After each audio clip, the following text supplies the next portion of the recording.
அண்மை செய்தி. திண்டுக்கல் மாவட்டம் பழனி அருகே 55 வயது முதியவர் கொலை செய்யப்பட்டுள்ளார். இதனை அண்மை செய்தியாக பார்த்து வருகிறோம். இதை பற்றிய கூடுதல் விவரங்களோடு இணைகிறார் நமது செய்தியாளர் அஜ்மீர் ராஜா. வணக்கம் ராஜா, இதை பற்றிய முழு விவரங்களை எங்களுக்கு சொல்லுங்க. மணிபாரதி பழனி அருகே கோதமங்கலம் கிராமம் உள்ளது. இந்த கிராமத்தை சேர்ந்தவர் செல்வம். இவரது மகளை அன்பரசன் என்பவருக்கு திருமணம் செய்து வைத்துள்ளார்.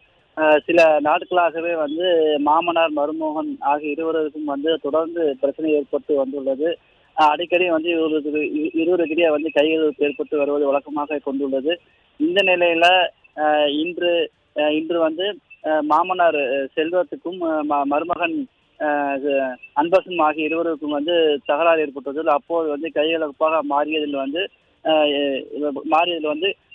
அன்பரசன் தாக்கியதில் செல்வம் கீழே விழுந்துள்ளார். அங்கிருந்தவர்கள் உடனடியாக பழனி அரசு மருத்துவமனைக்கு கொண்டு சென்றாங்க. அப்போது அவர் இறந்து விட்டதாக மருத்துவர்கள் தெரிவித்ததை தொடர்ந்து அன்பரசன் என்பவர் மருமகன் தப்பியோடியுள்ளார். தற்போது அன்பரசனை பிரேத பரிசோதனைக்காக அன்பரசனை கொலை செய்த அன்பரசன் தற்போது காவல் நிலையத்தில் விசாரணை செஞ்சு வராங்க. இறந்த செல்வம் பிரேத பரிசோதனைக்காக பழனி அரசு மருத்துவமனை வைத்திருக்காங்க. தற்போது தாலுகா போலீசார் விசாரணை மேற்கொண்டு வராங்க. அது மட்டும் இல்லாம தொடர்ந்து திராவிட மாடல் ஆட்சியில் கொலை கொள்ளை அதிகரித்து வரும் நிலையில் பழனி பகுதியில் மருமகனை மாமனாரை கொலை செய்த சம்பவம் பரபரப்பை ஏற்படுத்தி இருக்கு. மணிமாறன்,